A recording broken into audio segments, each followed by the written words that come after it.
This narrated PowerPoint is intended to serve as instructions for the online mapping tool for redistricting for the town of Windsor.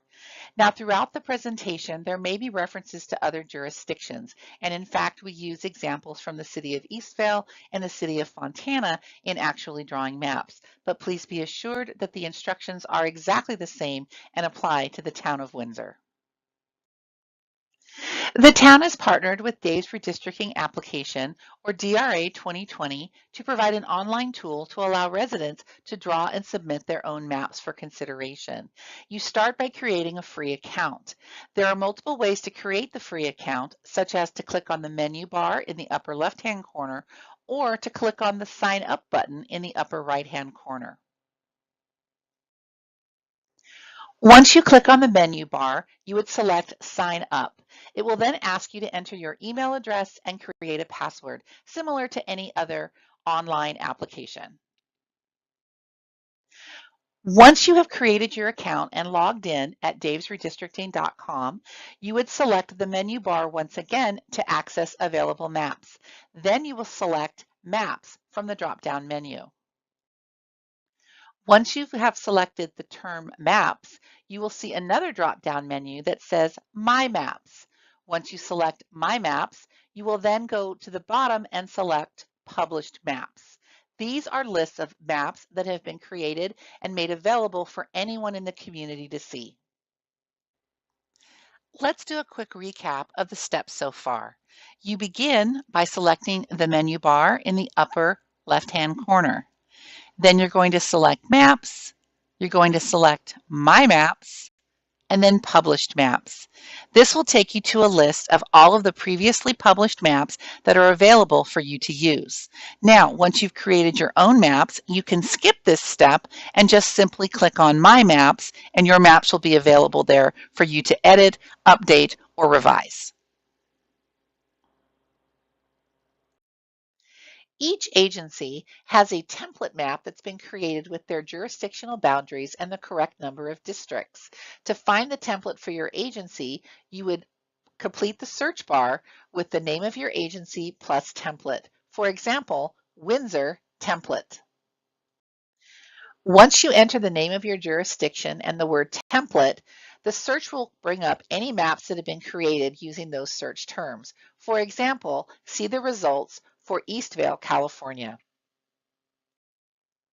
To protect the integrity of the template maps, we've locked them from being edited. However, you can duplicate the map and begin creating your own designs by clicking Duplicate. So select the map you wish to load and then click Duplicate.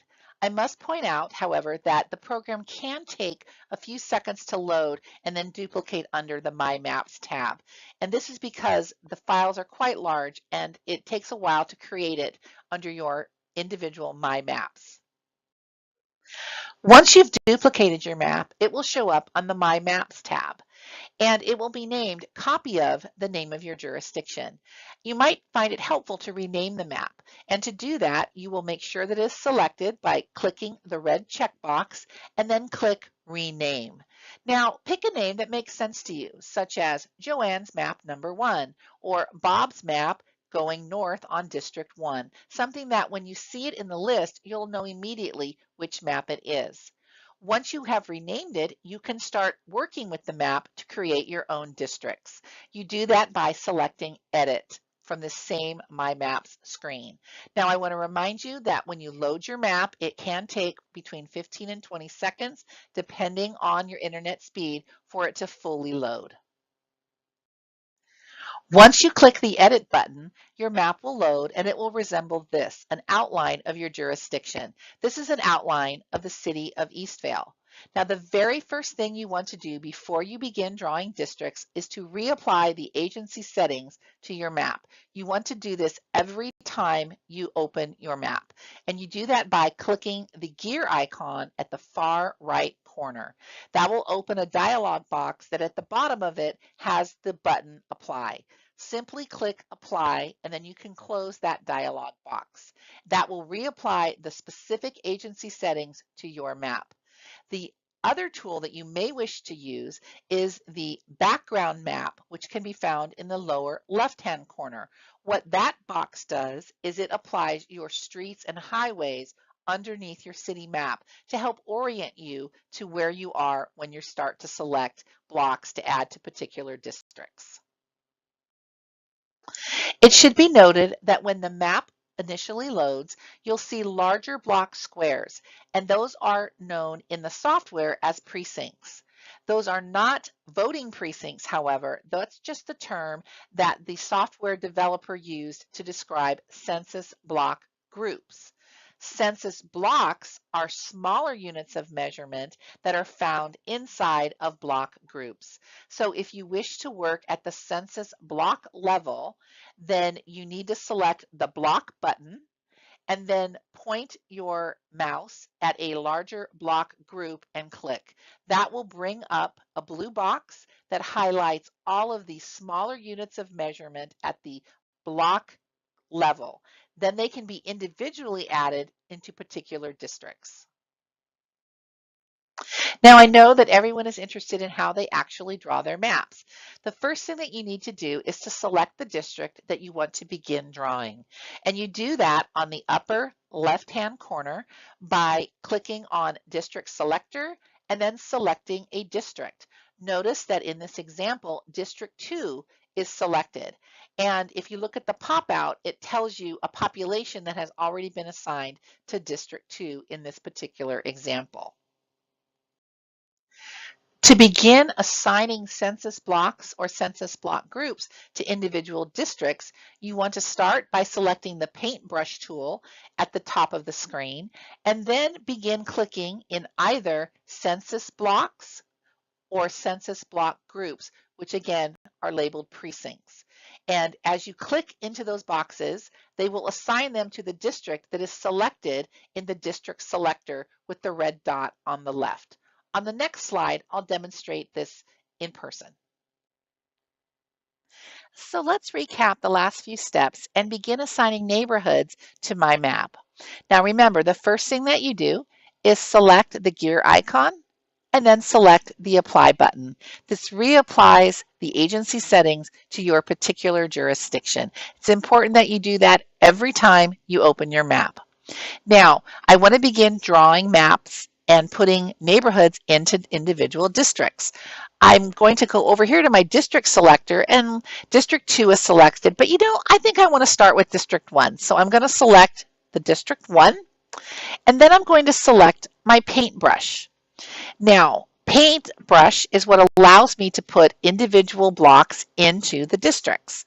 Now, notice that the term precinct is selected and was mentioned previously. Precincts refer to these large boxes. These are census block groups. Later on, I might want to fine-tune the map, and I'm going to work with a smaller unit, and I would do that by selecting block. And then I would click into a census block group and it highlights the individual smaller units of measurement. Now, this one didn't give me very many, but let me click over here and see. Yes, that one gave me quite a few. These are all individual units of measurement that can be added individually to individual districts. Now, this is important when you get very close to the end and you want to maneuver small groups of people, perhaps just a couple hundred people at a time. You want to work with the smallest unit of measurement. So I'm going to begin drawing. I'm going to start at the precinct level though and put some of these larger groups into individual districts. So District 1 is selected, the paintbrush is selected, and now I'm going to begin adding neighborhoods to District 1. And the goal is to get my population as close to 6,586 people as possible. So now I'm really close. I'm down just about 300 people. Maybe I'll add one more group. Oh, that's a very big one. See, it put me 600 over. And I know this because the numbers in my district selector begin to change. So I'm going to take this block out. I do that by clicking on the Erase button. And that is how you add neighborhoods into individual districts. On this slide, we have some editing tips. First of all, the target population for the districts in Windsor is 6,586. This is a number that is essentially the average of the total population divided by 4 because you have 4 council districts. Now you may deviate between 5 and 10% from that target population, but it is important that you get as close to that population as possible. To see what the population within a census block is before assigning it, you just simply hover the cursor over the census block and then look in the statistics box for the block details. To change the district that a census block has been assigned to, you use the paintbrush or the eraser to put it in or take it out of any particular district. Now, here are some additional tips for drawing a good map. Districts must be compact, meaning uniform shapes, sizes that aren't elongated or thinly sliced across the jurisdiction. You want to make sure that districts are contiguous, in other words, share a common border.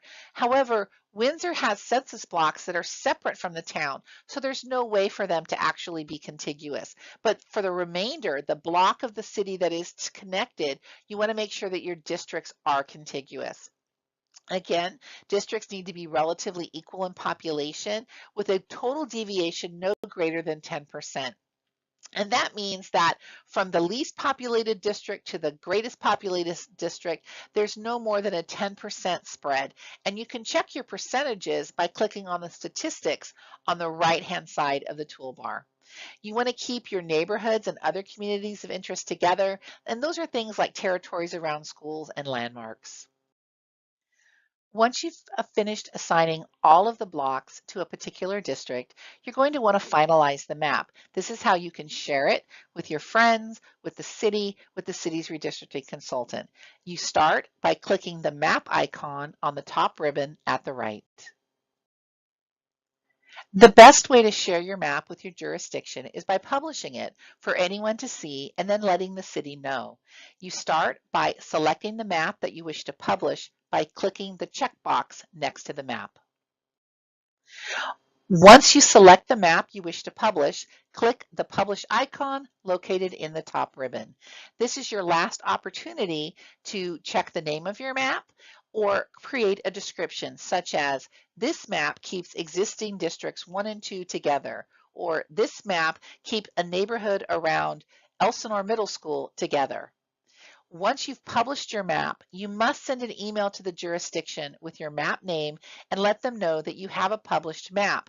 This is really important because otherwise they may not know that it's been submitted and they won't be able to analyze it in time for consideration at a future public hearing.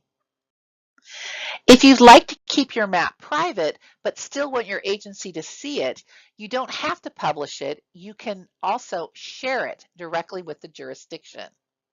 You do that by clicking the icon in the top ribbon that is directly next to the Twitter icon. Once you click the share icon, it will open a dialog box with a URL. This is the URL directly tied to your map. You simply copy it and then drop it into an email either to the city directly or to the city's demographer. The email for the city's demographer is stephanie.smith@bbklaw.com. That concludes the narrated instructions, and we hope that you have found these helpful. If you have additional questions, do not hesitate to reach out directly to the city's demographer at the email above. Thank you.